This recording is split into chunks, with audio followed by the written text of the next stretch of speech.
गेल्या 13 दिवसांपासून पुण्याच्या मांजरी बुद्रुक इथे शासकीय आदिवासी वसतिगृहातले विद्यार्थी उपोषणाला बसले आहेत। पुण्यातील राहुल गांधींच्या कार्यक्रमात आदिवासी विद्यार्थिनींनी आपले प्रश्न मांडले, त्यानंतर हा मुद्दा आणखी पुढे आला। तर उपोषणाला बसलेल्या एका विद्यार्थ्याची प्रकृती चिंताजनक असल्याचं समोर आलं। त्याला तातडीने रुग्णालयात दाखल करण्यात आले।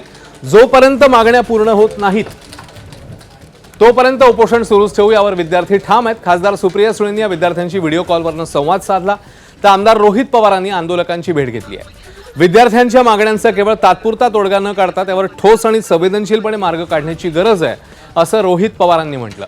तर सुजात आंबेडकर देखील आंदोलनस्थळी आलेले पाहायला मिळाले।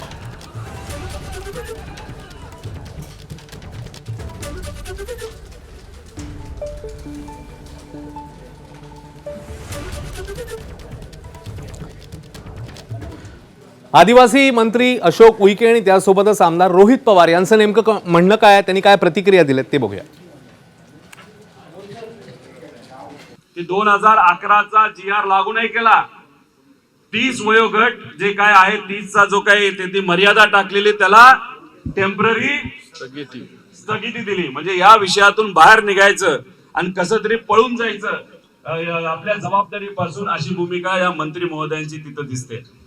हे चालणार नाही। 2011चा जसाचा तसा GR हा या महाराष्ट्रामध्ये लागू झाला पाहिजे, अशी आपल्या सगळ्यांची भूमिका आहे।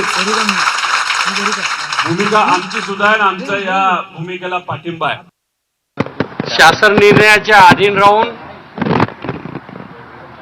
वयोमर्यादा 30 होती, त्या वयोमर्यादाला सर्व आमदार खासदार यांच्या सूचनेनुसार चर्चेनुसार स्थगिती देण्यात आलेली आहे। त्यामध्ये प्रवेशासाठी कोणाचीही वयाची अट राहणार नाही।